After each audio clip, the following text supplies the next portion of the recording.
నమస్కారం ప్రజలారా, మా యూట్యూబ్ ఛానల్. నా పేరు రాజు. పవన్ కళ్యాణ్ గారి మీద భూ కబ్జా ఆరోపణలు వైరల్గా అవుతున్నాయండి తెలంగాణ రాష్ట్రంలో. ఎందుకంటే పవన్ కళ్యాణ్ గారు భూ కబ్జా చేశారని, చెరువును ఆక్రమించారని కొంతమంది పవన్ కళ్యాణ్ గారి మీద ఆరోపణలు చేస్తున్నారు. కానీ పవన్ కళ్యాణ్ గారి గుణం ఎలాంటిదో ఒకసారి మనం చూసుకున్న తర్వాత భూమిని ఎప్పుడు కొన్నాడు, ఎవరి దగ్గర కొన్నారు, దానివల్ల ఏమి అనేది కూడా మనం ఒకసారి తెలుసుకున్నాం. పవన్ కళ్యాణ్ గారు అంటే ఒక వ్యక్తి కాదండి, ఒక శక్తి. ఆయన ఆంధ్రప్రదేశ్, తెలంగాణ అని ఒక ప్రాంతానికి చెందిన వ్యక్తి కాదు పవన్ కళ్యాణ్ గారు. తెలుగు రాష్ట్రాల్లో ఎవరికి ఏ ఇబ్బంది వచ్చినా ముందుంటారు పవన్ కళ్యాణ్ గారు. ఎందుకంటే ఎన్నోసార్లు ఆదిలాబాద్ అక్కడ వరదలు వచ్చినప్పుడు పవన్ కళ్యాణ్ గారు ముందుండి సహాయం చేసిన వ్యక్తి. అట్లాగే పవన్ కళ్యాణ్ గారు ఎవరికి ఇబ్బంది వచ్చినా కూడా ముందుంటారు. ఆయన సొంతంగా సంపాదించిన డబ్బుతోనే ఎంతోమందికి మేలు చేశాడు మన ఆంధ్రప్రదేశ్ డిప్యూటీ సీఎం పవన్ కళ్యాణ్ గారు. గద్దర్ లాంటి వాళ్ళతో సవాసం చేసి తెలంగాణ మనుషులను గెలుచుకున్నాడు పవన్ కళ్యాణ్ గారు. ఇప్పుడు కొంతమంది ఏం చేస్తున్నారంటే అట్లే పవన్ కళ్యాణ్ గారు తెలంగాణలో ఉండే జన సైనికులకు కానీ పవన్ కళ్యాణ్ గారి అభిమానులు అందరూ కూడా ఒకటే అంటున్నారు. పవన్ కళ్యాణ్ గారు తెలంగాణలో ఎంతోమందికి సహాయం చేశాడు, ఎంతోమందిని మేలు కోరుకున్నాడు. అలాంటి పవన్ కళ్యాణ్ గారి మీద నిందలేస్తున్నారు అని జన సైనికులు కావచ్చు, పవన్ కళ్యాణ్ గారి అభిమానులు కావచ్చు అంటున్నారు. 500 కోట్ల విలువైన భూమిని పవన్ కళ్యాణ్ గారు కబ్జా చేశారని, రంగారెడ్డి జిల్లా శంకరపల్లి దగ్గర కబ్జా చేశారని కొంతమంది అంటున్నారు. కానీ పవన్ కళ్యాణ్ గారు కబ్జా చేసే వ్యక్తి కాదని, జీవితం నిజాయితీకి ఓపెన్ బుక్ లాంటిదని కొంత అంటున్నారు. ఏమిరంటే ఆయన రాజకీయంగా ఎదుర్కొనే లేకనే ఇలాంటి వ్యక్తిగత అసనానికి పాల్పడుతున్నారనేది కూడా మనకు తెలుస్తుంది. ఎందుకంటే ఏపీలో ఓడిపోయిన ఒక పార్టీ, తెలంగాణలో ఓడిపోయిన ఒక పార్టీ, ఇద్దరూ కలిసి పవన్ కళ్యాణ్ గారిని అతని మీద కొంతమంది పవన్ కళ్యాణ్ గారికి వ్యతిరేకంగా ఉండేవాళ్ళు కొంతమందిని తీసుకొచ్చి వాళ్ళకి డబ్బులు ఇచ్చి పవన్ కళ్యాణ్ గారి మీద నింద మోపిస్తున్నారు. పవన్ కళ్యాణ్ గారు నీతి నిజాయితీకి లాంటి వ్యక్తి సినీ ఇండస్ట్రీలో ఎవరూ లేరు కూడా. ఎవరి కష్టం వచ్చినా నేను ఉండాను అని పవన్ కళ్యాణ్ గారు ముందుంటారు. అట్లాంటి పవన్ కళ్యాణ్ గారి మీద ఇసం జిమ్ముతున్నారు కొంతమంది. అట్లాగే పవన్ కళ్యాణ్ గారు చూసుకుంటా పోతే తెలంగాణలో కావచ్చు, ఆంధ్రాలో కావచ్చు, ఎవరికి ఒక ప్రాంతానికి చెందిన నాయకుడు కాదు పవన్ కళ్యాణ్ గారు. ఒక శక్తి, ఒక పవర్. పవన్ కళ్యాణ్ గారి పేరు కూడా ఉచ్చరించడానికి సరిపోని వాళ్ళు చాలామంది కూడా ఈరోజు పవన్ కళ్యాణ్ గారిని తెలంగాణకి ఎట్టొస్తావు, నీ కథ తేలుస్తాం, నిన్ను చూస్తాం, నీ అంతు చూస్తాం అని కొంతమంది మాట్లాడుతున్నారు. ఏం తెలంగాణ ఏమన్నా పాకిస్తాన్లో ఉందా? తెలంగాణ అనేది మన దేశంలోనే ఒక రాష్ట్రం. ఈ ప్రాంతం వాళ్ళు ఇప్పుడు ఆంధ్రాకు తెలంగాణ నాయకులు పోరా? ఆంధ్రా నుంచి తెలంగాణకు రారా? తెలంగాణ ఆంధ్ర వాళ్ళు మహారాష్ట్రకు పోరా, ఢిల్లీకి పోరా, కలకత్తాకు పోరా? ఏ రాష్ట్రానికి ఎవరు వస్తే తప్పేముంది? ఏరే దేశస్తులు వస్తే వాళ్ళకి ఇజాలు కావాలి. కానీ మన తెలుగు వాళ్ళం ఒకతాను ఉమ్మడి ఆంధ్రప్రదేశ్గా కలిసి ఉండి 12 సంవత్సరాల క్రితం మనం ఇడిపినాం. ఇంకా ప్రాంతీయ భేదాలు పెట్టుకుంటూ ముందుకు పోవడం ఎంతవరకు కరెక్ట్ అనేది కూడా ఆలోచించుకోవాలి. అట్లాగే పవన్ కళ్యాణ్ గారు తెలంగాణలో ఎంతోమందికి పేదలకు కానీ కష్టం వచ్చినప్పుడు సపోర్ట్ చేశారు, ఇచ్చారు. ఆ పొద్దు తెలంగాణ గారు మీరెవరండి మా తెలంగాణలో డబ్బులు ఇవ్వడానికి, పేదోళ్ళని ఆదుకోవడానికి ఎందుకు వస్తున్నారని ఆ రోజు ఎవరు ఏం మాట్లాడలేదు.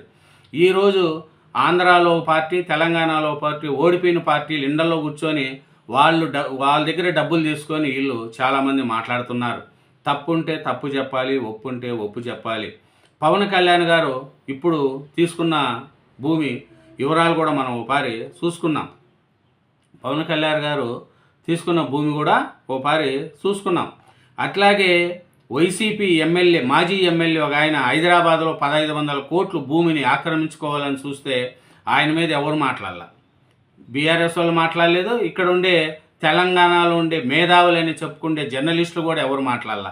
కానీ పవన్ కళ్యాణ్ గారు నీతి నిజాయితీగా కొనుక్కున్నారు అంటే దాని మీద కబ్జా చేశాడు, చెరువును ఆక్రమించుకున్నారు అని చెప్తున్నారు.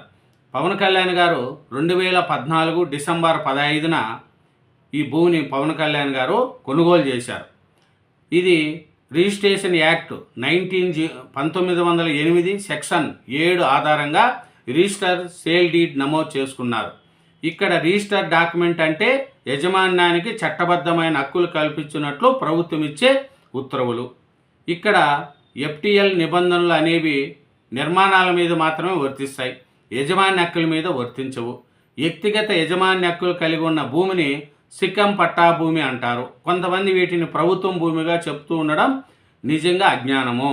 ఈ భూమి ప్రభుత్వం భూమి కాదు. సిక్కం భూమి అనే దాంట్లో ఎంచర్లేసి ఏదన్నా నిర్మాణాలు కట్టకూడదు, వ్యవసాయానికి వాడుకోవచ్చు ఆ భూమిని. పవన్ కళ్యాణ్ గారు 2014లో కొన్నారండి. ఇప్పుడు 12 సంవత్సరాల పైన అవుతుంది. ఇప్పుడు వచ్చింది ఆ కబ్జా చేశారని. 10 ఏళ్ళు పరిపాలించారు కదా బీఆర్ఎస్ పార్టీ వాళ్ళు. ఆ పొద్దు ఏం మాట్లాడలేదే. అదే మైత్రివనం దగ్గర ఎన్టీఆర్ విగ్రహాన్ని రేవంత్ రెడ్డి గారు పెడితే ఆంధ్ర వాళ్ళ విగ్రహం పగలగొడతాము చేస్తామంటే అదే కేటీఆర్ గారు ఖమ్మంలో ఎన్టీఆర్ విగ్రహాన్ని పెట్టి ఆయన ఓపెన్ చేశారు. మరి అప్పుడు కనిపించలేదా రామారావు గారు ఎవరని? ఎన్టీ రామారావు గారు ఉమ్మడి ఆంధ్రప్రదేశ్కు సీఎం, తెలుగు రాష్ట్రాలకు ఆరాధ్య దేవుడు ఆయన.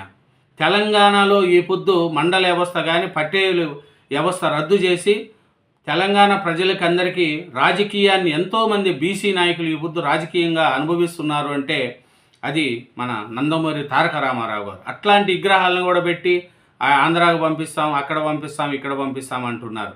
ఎక్కడికి పంపించినా రామారావు గారికి ఉండే పేరు పోదు, విగ్రహం తీసేయంగానే ఆయనకి పేరు ఏమన్నా పోతుందా? ప్రపంచంలోనే తెలుగువారు ఎక్కడున్నా ఎన్టీ రామారావు గారిని గౌరవిస్తారు. తెలుగు జాతికి కీర్తి తెచ్చిన వ్యక్తి ఆయన. తెలుగు వాళ్ళు మేము ఉన్నామని ఢిల్లీని గడగడలాడించిన వ్యక్తి ఎన్టీ రామారావు గారు. అట్లాంటిది ఇప్పుడు పవన్ కళ్యాణ్ గారి మీద నిందులు మోస్తున్నారు. ఆయన వ్యక్తిగతంగా భూమి కొనుక్కున్నాడు. ఆయన 2014 డిసెంబర్లోనే గవర్నమెంట్ రూల్స్ ప్రకారం ఆ భూమిని కొన్నారు. దీని మీద ఇక్కడ కబ్జా చేశారు అంటే ఎట్లా కబ్జా చేస్తారండి? కబ్జా అంటే ఏమి? రిజిస్ట్రేషన్ కాకుండా తన ఆధీనంలో ఉంచుకున్న దాన్ని కబ్జా అంటారు. ఎంతోమంది కబ్జాలు చేసుకుంటున్నారు, మరి వాళ్ళని ఏం చేయలే. వైసీపీ ఎమ్మెల్యేలు ఇక్కడికి వచ్చి కబ్జాలు చేస్తున్నారు, మళ్ళీ వాళ్ళ జోలికి పోలా. బీఆర్ఎస్లో పనిచేసిన వాళ్ళు కబ్జాలు చేసుకున్నారు, వాళ్ళ జోలికి పోలే. పవన్ కళ్యాణ్ గారి మీద రాజకీయం చేసుకుంటే మీ పేరు వస్తుంది అనుకుంటే మీ పేరు కాదు. ప్రొఫెసర్ నాగేశ్వరరావు గారు కూడా ఆయన కూడా 2 రాష్ట్రాల మధ్య చిచ్చు పెట్టి ఈ పొద్దు ఈడోలు చేసుకుంటూ డబ్బు సంపాదించుకుంటున్నాడు. ప్రొఫెసర్ నాగేశ్వరరావు గారు ఆయన గొప్ప వ్యక్తి, మంచి విశ్లేషకుడు కూడా. ఎందుకంటే ఉస్మానియా ప్రొఫెసర్ అంటే ఆయన గొప్ప, అందరికి గౌరవం. కానీ ఆయన పవన్ కళ్యాణ్ గారు మీ ఇష్యూ తెచ్చి అమిత్ షాతో ఏదో మాట్లాడుకున్నారు, ఇది ఈయన ఇన్నట్టు చూసినట్టు చెప్పడం. ఇప్పుడు 2 తెలుగు రాష్ట్రాల మధ్య చిచ్చు పెట్టేసి ప్రొఫెసర్ నాగేశ్వరరావు గారు సంతోషంగా మంచి వీడియోలు చేసుకుంటూ జీవితం గడుపుతున్నాడు. ఇట్లా ఎంతోమంది కానీ మన అభివృద్ధి చెంది రాష్ట్రాలు బాగుండాలి, 2 తెలుగు రాష్ట్రాలు అభివృద్ధి చెందాలని కోరుకుంటే తప్పు లేదు. కానీ ఆంధ్ర వాళ్ళు, తెలంగాణ వాళ్ళు ఇక్కడ వద్దు, అక్కడ వద్దు అని చెప్పుకుంటూ పోతే మనమే వెనకాల పడతామే తప్ప మిగతా కర్ణాటక, మహారాష్ట్ర మంచి మంచి రాష్ట్రాలన్నీ డెవలప్మెంట్ ముందుకు పోతున్నాయి. ఇక్కడ డెవలప్మెంట్ కోరుకోవాలా. అట్లాగే సీఎం రేవంత్ రెడ్డి గారు కూడా డెవలప్మెంట్లో ముందుకు తీసుకుపోతున్నాడు. అట్లాంటి తెలంగాణ రాష్ట్రంలో మళ్ళీ ఇట్లాంటి చిన్న చిన్న ఇష్యూలు చేసుకొని దాన్ని సెంటిమెంట్గా వాడుకుని కొన్ని పార్టీలకు ఏమన్నా మీకు పనికొచ్చే విధంగా చేయించేమో కానీ తెలంగాణలో ఉండే ప్రజలు ఎవరు కూడా సెంటిమెంట్కు లొంగరు. డెవలప్మెంట్, అభివృద్ధి, మా పిల్లోనికి జాబు కావాలి, మా ప్రాంతం అభివృద్ధి చెందాలని కోరుకుంటున్నారు తెలంగాణ ప్రజలు కూడా. అంతేగాని తప్ప పవన్ కళ్యాణ్ గారిని భూ కబ్జా చేసినారు, ఆ పవన్ కళ్యాణ్ గారికి ఏం కర్మండి భూ కబ్జా చేయడానికి? అతనికి నీతి నిజాయితీకి మారిపోయారండి పవన్ కళ్యాణ్ గారు. చెప్పండి, ఊసిపోని వ్యక్తులకు ఊరి వారందరి వ్యవహారాలు కావాలి, వారి మీద ఇంత మన్ను వేయడానికి అవకాశం కావాలి. ఇప్పుడు అలానే ఉంది కొంతమంది పరిస్థితి. తెలంగాణ ప్రాంతం నుంచి రాజకీయ నాయకులుగా చలామణి అవుతున్నారు, పవన్ కళ్యాణ్ మీద బురద జల్లుతున్నారు. పవన్ కళ్యాణ్ భూమి కబ్జా చేశారంటే ఆరోపణలు చేస్తున్నారు. వాస్తవానికి వైసీపీలో ఉన్న ఎమ్మెల్యే హైదరాబాద్లో భారీ కుంభకోణానికి పాల్పడారు. గండిపేటలో ఉన్న ప్రభుత్వ భూమిని ఫేక్ జీవోలతో కొట్టేందుకు ప్రయత్నించారు. ఆ భూమి విలువ అచ్చంగా 1500 కోట్లు. ఇప్పటికే ఆ దందాలో నిమ్మల రాజేష్ గౌడ్, వేణుగోపాల్, సాయి కిరణ్ అనే వ్యక్తులను తెలంగాణ పోలీసులు అరెస్టు చేశారు. అంతేకాదు ఈ దందాకు పాల్పడిన వైసీపీ మాజీ ఎమ్మెల్యే బొల్లా బ్రహ్మనాయుడు, బొల్లా రమేష్ మీద తెలంగాణ పోలీసులు కేసు నమోదు చేశారు. వాస్తవానికి వైసీపీ మీద విమర్శలు చేస్తూ తెలంగాణ ప్రాంతంలో భూ కబ్జాలకు పాల్పడిన వీరి మీద ఆగ్రహం వ్యక్తం చేయాలి, కానీ తెలంగాణలోన కొంతమంది రాజకీయ నాయకులు అలా వివరించడం లేదు. పైగా పవన్ కళ్యాణ్ భూమి కబ్జాకు పాల్పడారంటూ ఆరోపణలు చేస్తున్నారు. పవన్ కళ్యాణ్కు శంకరపల్లి ప్రాంతంలో ఉన్న వ్యవసాయ క్షేత్రంపై అవాస్తవాలు మాట్లాడుతున్నారనేది కూడా జన సైనికులు చెప్తున్నారు. ఈ భూమి 2014లో కొన్నారు, 12 సంవత్సరాల పైన అయిపోయింది. ఇప్పుడు ఎందుకండి పవన్ కళ్యాణ్ గారు కబ్జా చేశారని ప్రాంతాల మధ్య చిచ్చు మట్టుకు పెట్టకండి. దయవుంచి చెప్తున్నా, 2 తెలుగు రాష్ట్రాలు అభివృద్ధి చెందాలా. తెలంగాణ ప్రాంతాలైనా ఆంధ్ర వాళ్ళైనా మన తెలుగువారు అన్నదమ్ములు లాంటి వాళ్ళం. కాబట్టి పవన్ కళ్యాణ్ గారు ఒకరికి పెట్టే రకమే కానీ దోసుకుండే రకం కాదు. 5 ఏళ్ళు 10 ఏళ్ళు ఈ బుద్ధు సీఎంలుగా పనిచేసిన వాళ్ళు చూడండి, కోట్లు సంపాదించుకొని ఎంతో ఎలిగారు. కానీ పవన్ కళ్యాణ్ గారు తనకు వచ్చిన డబ్బుతోనే ప్రజలకు చేసుకుంటూ పోతున్నారు. అట్లాంటి పవన్ కళ్యాణ్ గారి మీద మనము చవాకులు వెళ్తే అవి మంచిది కాదు. పవన్ కళ్యాణ్ మీద చవాకులు పోయిన వాళ్ళకు వాళ్ళ పరిస్థితి ఏమో నిదానంగానే తెలుస్తుంది. ఎందుకంటే పవన్ కళ్యాణ్ గారు ఒకరు పెట్టే రకమే కానీ పెట్టించుకొని పేదల భూములు లాక్కుండే అంత వ్యక్తి అవుతే పవన్ కళ్యాణ్ గారు కాదు. పవన్ కళ్యాణ్ గారు అనేది ఒక శక్తి, దేశానికే తెలుసు. అందుకనే నరేంద్ర మోడీ గారు పవన్ కళ్యాణ్ గారిని చూస్తేనే ఇష్టపడతారు. కాబట్టి పవన్ కళ్యాణ్ గారి జోలికి, పవన్ కళ్యాణ్ గారిని వాడెంత ఈడెంత రా తెలంగాణలో అడుగుపెట్టు నీ కథ తేలుస్తాం అని ఏకవచనాలతో కొంతమంది మాట్లాడుతున్నారు. వాళ్ళు పెద్దవాళ్ళు, మీ ఇజ్జతకే వదిలేస్తున్నాం. కానీ పవన్ కళ్యాణ్ గారిని ఏ అన్నా ఓ అన్నా ఓలన్నా ఆయన ఒక పవర్ స్టార్ పవన్ కళ్యాణ్. కాబట్టి మీరు కూడా ఆలోచించుకోవాలనేదే నేను కోరుకుంటూ, పవన్ కళ్యాణ్ గారి మీద బురద జల్లడం మంచిది కాదు అనేది కూడా 2 తెలుగు రాష్ట్ర ప్రజలకు కూడా విన్నపం చేసుకుంటూ, పవన్ కళ్యాణ్ గారు ఒక పవరే కానీ ఒక పేదవాళ్ళ భూములు కొట్టే అంత నీచుడు కాదు. ఎంతోమంది అధికారాన్ని అడ్డం పెట్టుకొని, తండ్రి అధికారాన్ని అడ్డం పెట్టుకొని 10 ఏళ్ళు పరిపాలించిన నాయకులు ఈ బుద్ధ ఆంధ్రాలో ఓడిపోయిన పార్టీ వాళ్ళు కలిసి పవన్ కళ్యాణ్ గారిని ఇబ్బంది పెట్టాలని చూస్తున్నారు. పవన్ కళ్యాణ్ గారిని ఎంత ఇబ్బంది పెడితే అంతమంది ప్రజలు పవన్ కళ్యాణ్ గారి దగ్గర వెనకాల ఉంటారు. అది పవన్ కళ్యాణ్ గారి యొక్క శక్తి. Thank you very much. ఛానల్ను సబ్స్క్రైబ్ చేయండి, నా వీడియోను లైక్ చేయండి. Thank you.